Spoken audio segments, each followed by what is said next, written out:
There's a level of perception that most people never reach. A level where you stop hearing what people say and start seeing what they mean. Because every glance, pause, and reaction is a clue. And once you learn to read them, you can't unsee them. Most people walk through life blinded by appearances, believing words, missing patterns, confusing the mask for the person. But today you'll learn to see through that illusion. The goal isn't manipulation, it's awakening. There's a psychology behind how people reveal themselves without meaning to. It's not new. Philosophers like Friedrich Nietzsche, Carl Gustav Jung, and later neuroscientists all pointed to the same hidden system: that human behavior is a language of fear, longing, and survival. The following 10 points will help you learn this language and will change the way you see everyone, including yourself. Meet Adrian. Successful on paper, job, family, confidence. But everyone around him feels there's something off. Always smiling, always agreeable, never real. The truth? His kindness is armor. The first psychological truth: everyone wears a mask to survive. Some wear it for acceptance, others out of fear. We were trained early to hide what wasn't safe to show: anger, sadness, need. So we created versions of ourselves that could survive the world. But masks aren't perfect. They slip. Watch where someone becomes uncomfortable. That's where the real person begins. Every flicker of tension is a doorway to truth. Clara often mocked arrogance in others. "I hate people who brag," she'd say. Yet every conversation circled back to her own achievements. The second truth: what people hate most in others reveals what they're avoiding in themselves. Psychologists call this projection, the act of exiling parts of ourselves by seeing them in someone else. The loud critic of dishonesty often suppresses their own lies. The moral perfectionist usually hides guilt. The person obsessed with calling out the fake is terrified of being seen as one. So when you want to understand someone, don't just listen to what they admire. Trace what they can't stand. That's where their shadow lives. Elias was calm, thoughtful, always said the right things. But when asked about his past, he'd pause too long, then say, "It doesn't matter anymore." The third truth: silence is often louder than speech. Words fill space, but silence reveals the edges. When people hesitate, dodge certain topics, or oversimplify pain, it's rarely disinterest. It's protection. Their silence is saying, "There are parts of me I still can't face." Nietzsche warned that language often serves not to reveal truth, but to protect us from it. If you really listen, you'll hear what people mean most clearly when they stop talking. Jonas never stopped preaching about health, morality, doing the right thing.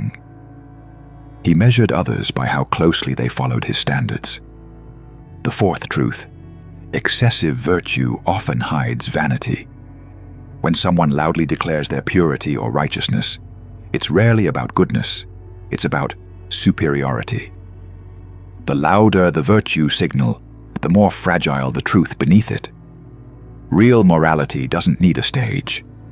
It's quiet, patient, often invisible. Marie insisted she was fine, always fine. After her divorce, after losing her job, after her father's illness, always the same words: "I'm fine." The fifth truth: people don't lie to you first, they lie to themselves. Not to deceive, but to endure. Self-deception is the brain's survival mechanism, the story we use to keep functioning when the truth feels too heavy. So, when someone's story doesn't add up, don't rush to call them a liar. Understand, They've been performing the lie long enough to believe it. And in those rehearsed lines, the subtle inconsistencies, you'll find the quiet confession of a wounded self. Felix looked unstoppable, confident in every room, always in control. But when challenged, he snapped, defending even the smallest errors, like his life depended on it. The sixth truth: superiority is often the mask of inferiority. What looks like confidence can be fear in disguise. The man constantly proving he's enough rarely believes it. The leader obsessed with dominance is usually terrified of being ignored. True confidence doesn't compete, it exists in silence. So when you meet someone who constantly needs to win, look beyond the performance. Behind the throne, there's usually a scared child trying not to disappear. Some people can't stop controlling every detail, every plan, every person. Control gives them safety, predictability, certainty. The seventh truth: control is how fear hides itself. When the inner world is chaotic, the outer world must be managed with precision. Someone who micromanages isn't strong.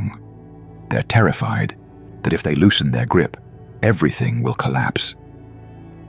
The stricter the outer order, the more fragile the inner peace.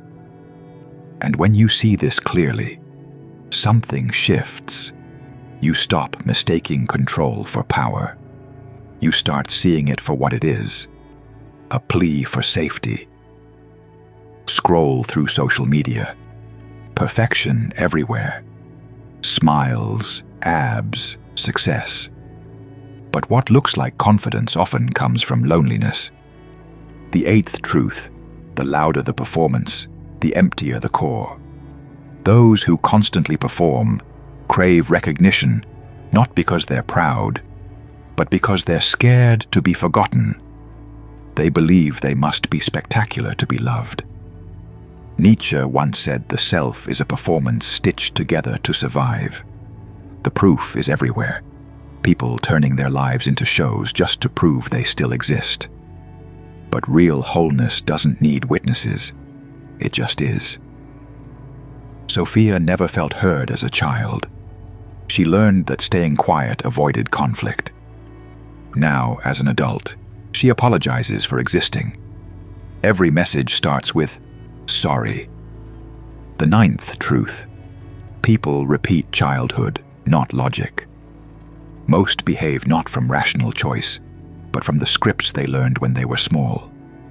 The boy who had to earn affection becomes the man addicted to approval.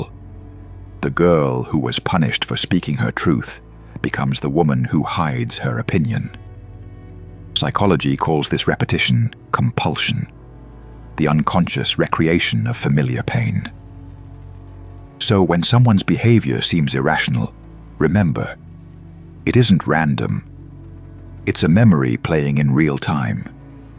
Leo never said he was afraid of commitment, but every relationship ended the same way, right when it got serious. He swore it was bad luck. Patterns said otherwise. The 10th and final truth: every person's pattern is a confession.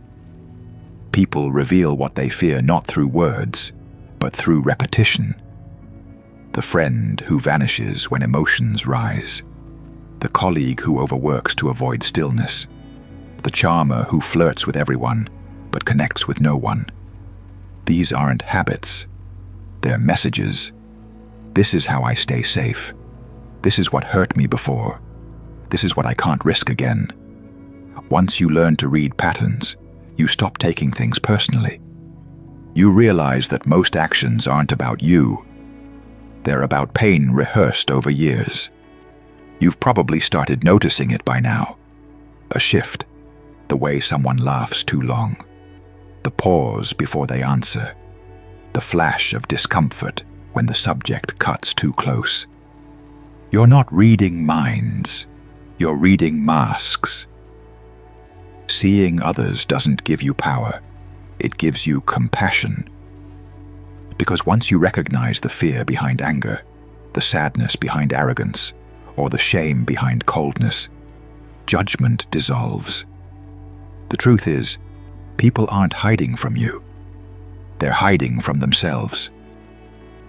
And when you begin to see that, when you truly understand it, you stop needing to fight every battle.